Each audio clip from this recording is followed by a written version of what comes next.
Praise the lord. దేవుని వాక్యాన్ని చదువుకుందాం.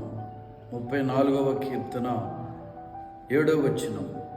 యెహోవా యందు భయభక్తులు గల వారి చుట్టూ ఆయన దూత కావలి ఉండి వారిని రక్షించును. ప్రియులారా, యువదీ కాలంలో కీర్తనకారుడైనటువంటి దావీదు మహారాజు గారు ఈ విధంగా తెలియచేస్తున్నాడు. ఎవరైతే దేవుని యందు భయభక్తులు కలిగి ఉంటారో వారి ఎడల మరి దేవుడు ఎలాంటి శ్రద్ధ కలిగి ఉన్నాడో ఇక్కడ వ్రాస్తూ ఉన్నాడు. కనుక భయభక్తులు కలిగి మనం జీవించినట్లయితే మనం ఎక్కడికి వెళ్ళినా ఎటు వెళ్ళినా దేవుడు తన దూతల్ని మన కొరకు ఏర్పాటు చేసినట్లుగా మనం చూస్తున్నాం.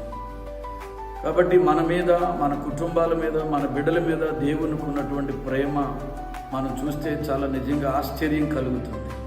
కనుక మనము ప్రమాదకరమైనటువంటి పరిస్థితుల్లో మనం జీవిస్తూ ఉన్నాం. ఇలాంటి పరిస్థితుల్లో మరి రక్షణ, కాపుదల, సెక్యూరిటీ మనకు చాలా అవసరం.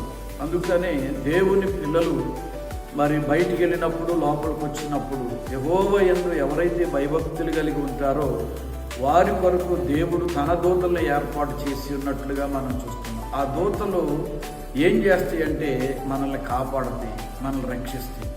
కాబట్టి మరి యువదీ కాలంలో ఈ మాటలు వింటున్న నీవు ఇంకా దేవుని యందు భయభక్తులు కలిగి జీవించలేకుండా ఉన్నట్లయితే ఈ సమయంలో అయినా సరే ఒక మంచి తీర్మానం చేసుకుని దేవుని యందు భయభక్తులు కలిగి జీవించాలని, ఆయన మార్గంలో నడవాలని యువదీ కాలంలో నేను మీకు జ్ఞాపకం చేస్తూ ఈ మాటలు ముగిస్తూ ఉన్నా.